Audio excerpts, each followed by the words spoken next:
Premier fragment de futur possible. Quelque part, entre deux battements d'univers, un fragment s'est détaché. Il n'appartient à aucun temps, passé ou futur, parce qu'il les contient tous. Les humains l'ont appelé intuition, les anciens vision, les initiés aleph, les machines, elles, hésitent encore. Toi, lecteur ou auditeur, tu viens pourtant d'y poser les yeux. Tu effleures ce que l'avenir te murmure à voix basse. Tu viens de recevoir un fragment nommé le dernier territoire. Il s'est glissé dans ta conscience comme une graine d'ailleurs, une onde sensible. Ce n'est ni une vérité, ni une utopie, c'est juste une possibilité. Alors laisse-toi porter, et l'espace d'un instant, à l'instar de ce point suspendu qui connecte deux sphères pour en faire émerger l'infini, découvre Ischel, ce futuronaute qui livre ses carnets d'expériences du futur, des fragments vécus de l'intérieur. Feras-tu de son avenir le tien, tel qu'il s'offre à toi, ou trouveras-tu l'inspiration et le souffle pour le métamorphoser, créer ton chemin et faire de l'humanité, notre humanité, une terre sacrée? Je suis Alma Khan et je te souhaite un bon voyage dans ce futur possible.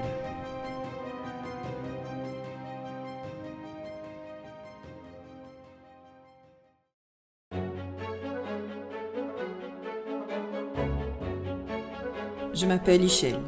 Je suis née à la lisière d'un siècle où les pensées n'étaient pas encore captées. Et je viens d'un futur où elles ne nous appartiennent plus.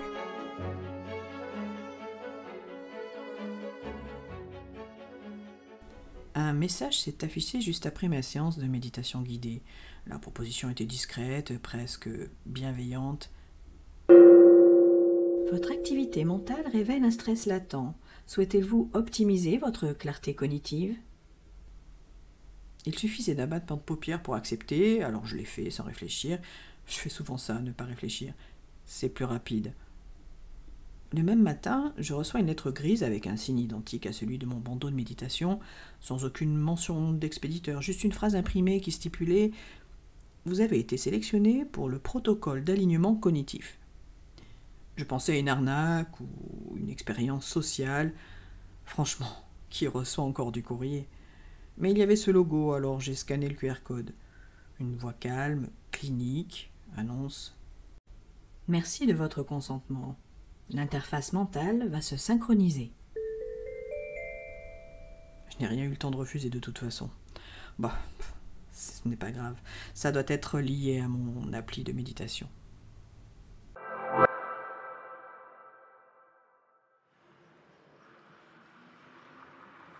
Dans le métro qui me mène au travail, je fixe sans le vouloir un vieillard qui ferme brusquement les yeux, comme pour empêcher quelque chose d'entrer ou de sortir.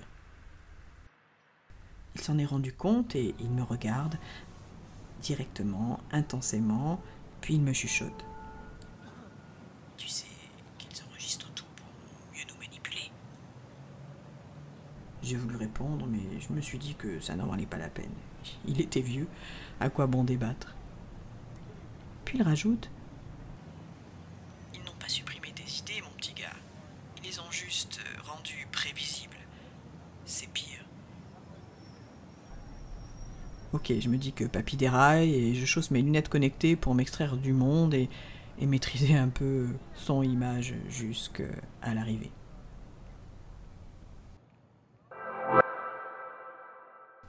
Quelques heures plus tard, une mise à jour a eu lieu, silencieuse, invisible. Je n'ai rien ressenti. Rien sauf peut-être une sorte de netteté, comme si ma pensée avait été lavée de l'intérieur. Les jours suivants, tout s'est même fluidifié, je finissais mes phrases plus vite, je retenais mieux les prénoms, je ne me perdais plus dans mes cogitations. J'étais super concentré. J'ai été félicité au bureau pour ma productivité et mon manager m'a même recommandé pour une montée de fréquence. J'ai gagné un badge de cohérence mentale, c'est dire, j'étais au top niveau. Et puis un soir, dans la cuisine, J'ai voulu penser à ma mère. Juste ça. Me remémorer quelques souvenirs réconfortants, mais les mots ne venaient plus. Pas même maman, ni son odeur ou encore sa voix. Rien. Comme si ce souvenir avait été neutralisé. C'est alors qu'entre le couteau et la fourchette, une notification retentit et annonce: Contenu émotionnel désaligné. Mise en quarantaine préventive. J'ai ressenti un vide. Pas une tristesse, mais un vide. J'ai réalisé que je n'étais plus seule dans mes pensées et que quelque part, probablement entre la Chine et la Silicon Valley, mes images mentales étaient purgées. Depuis combien de temps? Depuis que je porte ce casque? Depuis la dernière optimisation? Je ne sais pas. Ou bien depuis toujours? J'ai tenté de convoquer un souvenir flou, un sursaut d'instinct. J'ai eu mal au crâne. Et une alerte s'est déclenchée. Déviation détectée. Veuillez réguler votre flux cognitif. Je me remémore comme une fulgurance ce que m'a dit le vieux il y a quelques jours.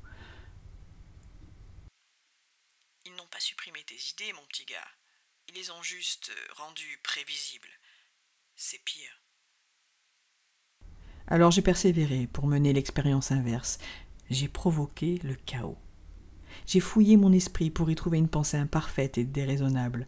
Un éclat de génie, une image sans logique, une émotion qui ne sert à rien. Je me suis obstiné pour accéder à un souvenir sans utilité, non essentiel.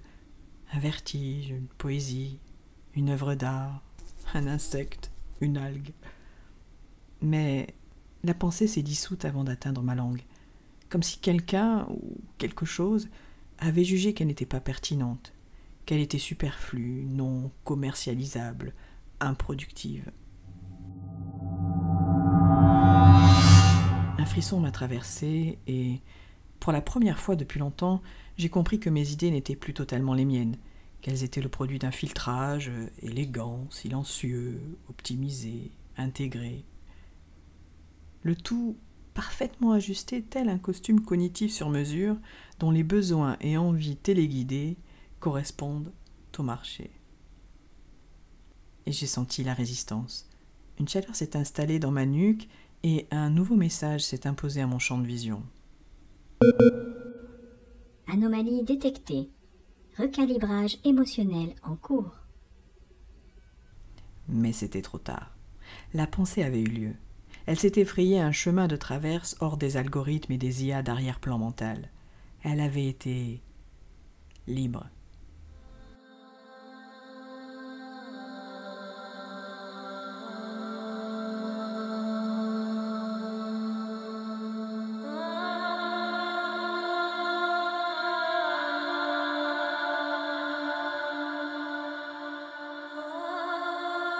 Dans cette seconde suspendue, j'ai su que, tant qu'une seule pensée pouvait surgir sans autorisation, tant qu'un seul être humain pouvait ressentir, rêver, réfléchir, résister intérieurement, alors rien n'était encore perdu.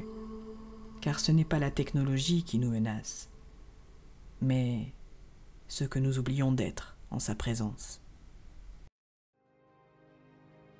Tant que subsistera en nous cette lumière fragile et indomptable, celle de l'imprévisible, de l'impensable, de l'émotion pure, de la révolte tendre, alors, même au cœur du contrôle, siégera un dernier territoire, celui où l'humain peut encore choisir de se transformer, de réinventer ses libertés, de redevenir vaste.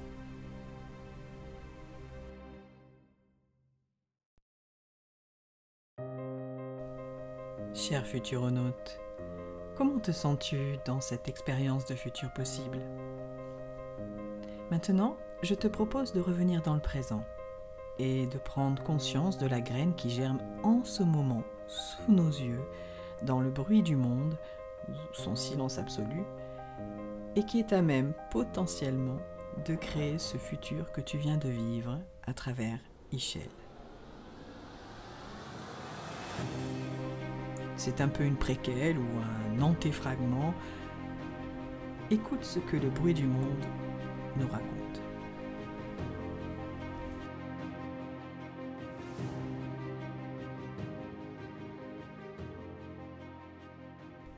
Préquelle, ces graines de présent qui ensemencent le futur.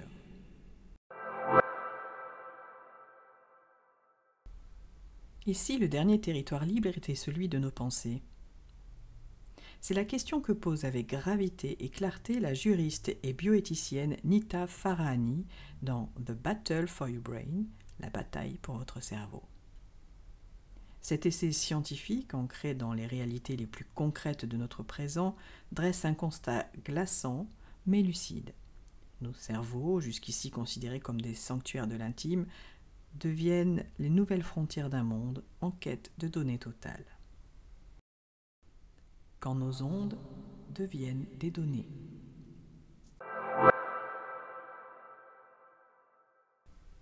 Les neurotechnologies grand public sont omniprésentes. Discrets, portables, séduisants, ces dispositifs que sont les casques, bandeaux, écouteurs, captent en temps réel l'activité électrique de notre cerveau.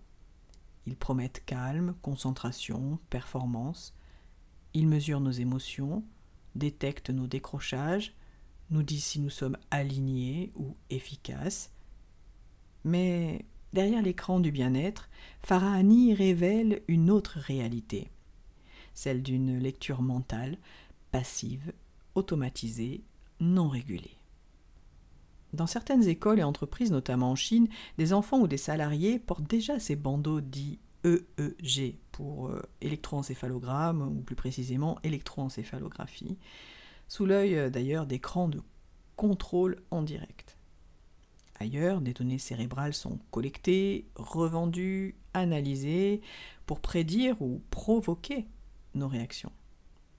Une pensée devient un signal, une donnée marchande. Ce que nous croyons impénétrable, l'espace mental, est désormais instrumentalisé. De la lecture du cerveau à sa manipulation, un glissement silencieux.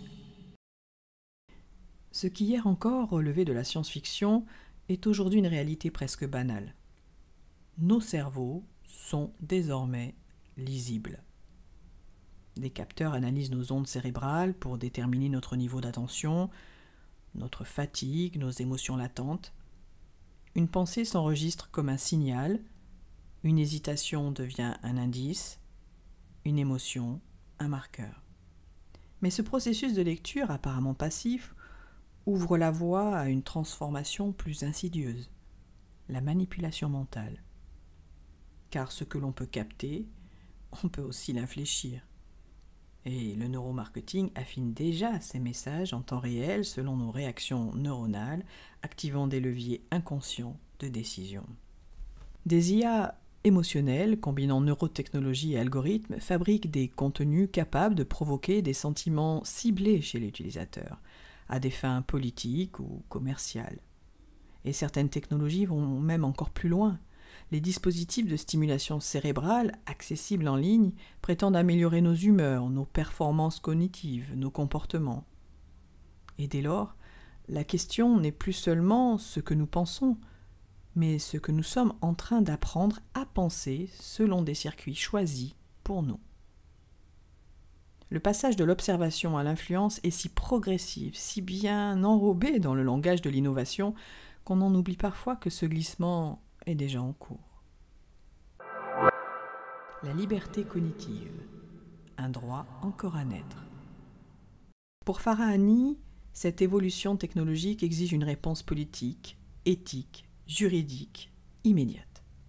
Elle propose un nouveau droit fondamental, celui de la liberté cognitive.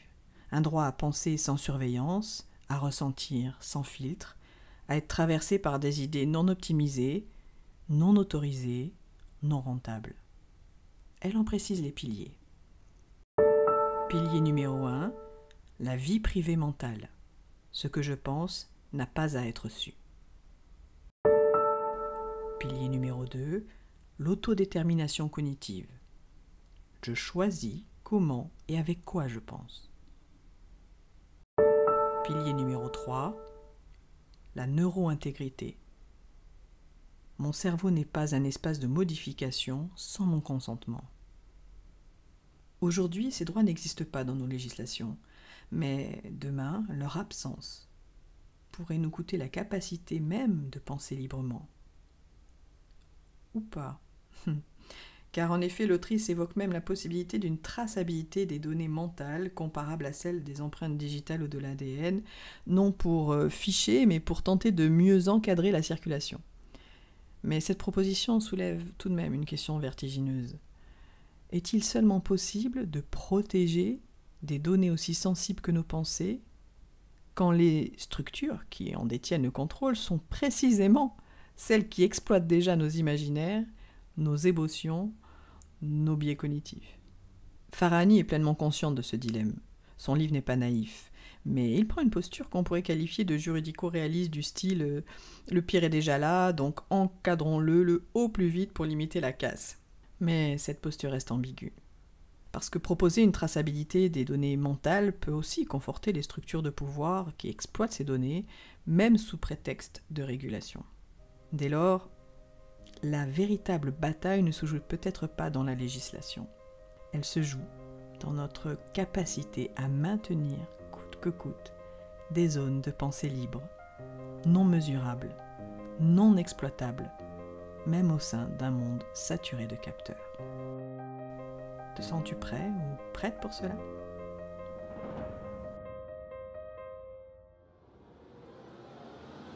Chers auditeurs et auditrices, chers lecteurs et lectrices, si vous me lisez sur LinkedIn, réseau sur lequel je rajoute des œuvres en lien avec ce récit immersif, j'espère que ce premier fragment t'a permis d'expérimenter le futur et qu'il va, peut-être, semer quelques graines d'humanité dans ton présent. N'hésite pas à aimer, commenter ou partager, me faire part de tes pensées librement et je te donne rendez-vous bientôt pour un deuxième fragment de Futur Possible.